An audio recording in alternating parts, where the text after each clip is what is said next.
मुझे सुनने वाले सभी भाई बहनों को मेरा जय मसीह की। आज के मनन के लिए हम पढ़ेंगे उत्पत्ति की 22 अध्याय उसका वाक्य 3। अर्थात अब्राहम सवेरे तड़के उठा और अपने गधे पर काठी कसकर अपने दो सेवक और अपने पुत्र इसहाक को संग लिए और होमबलि के लिए लकड़ी चीर ली।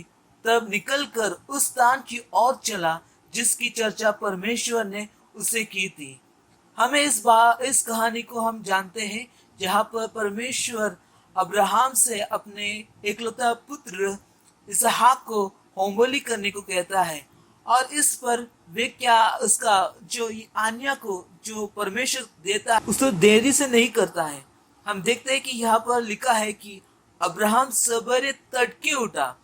अगर अब्राहम के स्थान पर कोई और इंसान होता, अगर कोई और व्यक्ति होता तो वो शायद ऐसे सोच में अपने दिन गुजारते थे कि क्या परमेश्वर सचमुच मुझसे ऐसा कहना चाहता है, क्या मैं परमेश्वर के लिए अपना एकलौता बेटा होमबलि करना चाहिए। ऐसे सारे विचारों से वे अपना जिंदगी अपना समय बिताएंगे और इस तरह वे परमेश्वर की आज्ञा को शायद करने में देरी करेंगे। लेकिन यहाँ पर एक भक्त अब्राहम, जिसे परमेश्वर का मित्र भी कहा जाता है, उसने ऐसा काम जो परमेश्वर ने आज्ञा दिया उसने तुरंत करने की कोशिश किया। और यही एक भक्त का लक्ष्य होता है कि वो परमेश्वर की आज्ञा को वो देरी नहीं करता है बल्कि उसे तुरंत करने की कोशिश करता है।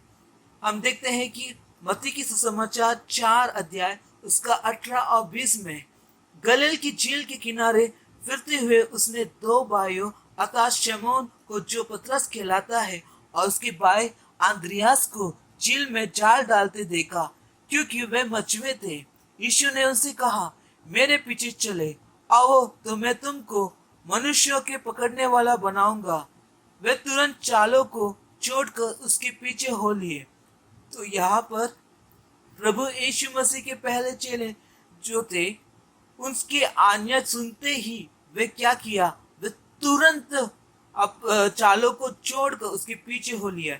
वो जो आज्ञा जो यीशु मसीह ने दिया उसे वे निभाने के लिए देरी नहीं किया बल्कि तुरंत काम करने लगा। यही एक परमेश्वर के सच्चा चेला का लक्षण होता है कि वो करना चाहता है, जो चीज परमेश्वर आज्ञा देता है उसे तुरंत करने की कोशिश करता है। हम दूसरे कोई चीजें तुरंत करने की कोशिश करते हैं और उसके कारण जो गड़बड़ी में जाते हैं, जो सही नहीं होता है। कई चीज़ों को हम तुरंत करने की कोशिश करते हैं लेकिन वो उसकी सफलता नहीं होती है। बल्कि अगर कोई भी बातें परमेश्वर आज्ञा दे उसे हमें निभाने की कोशिश करे तो मैं सच कहता हूँ कि आपके जीवन में वो असफलता नहीं देंगे बल्कि वो भलाई के लिए काम करेगा।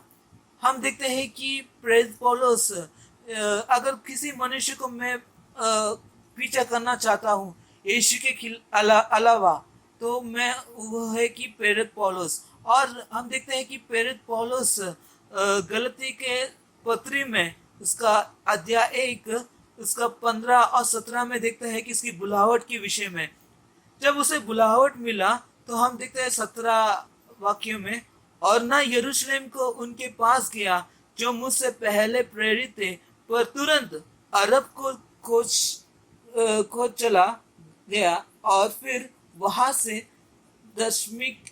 दमिश्क को लौट आया। तो यहाँ पर हम देखते हैं कि जब उसको बुलावट जैसे ही मिला उसने देरी नहीं किया और तुरंत वो अरब की ओर चला गया जहां वो सुसमाचार करने लगा। परमेश्वर का आज्ञा मिलते ही, परमेश्वर की बुलाहट मिलते ही उसने देरी नहीं किया बल्कि उसे पूरा करने की कोशिश किया। प्रेरित पौलुस की उस तरह हम भी जब परमेश्वर की किसी भी आज्ञा और बुलावट है तो हमें उसे तुरंत करने की कोशिश करना चाहिए। और जिस तरह भजन संगीतकार 119 का 60 में कहता है, मैंने तेरी आज्ञाओं को मानने में विलंब नहीं फुर्ती से की है, ऐसे हम भी कह सके। परमेश्वर आपको इस संदेश से आशीष करे। आमीन।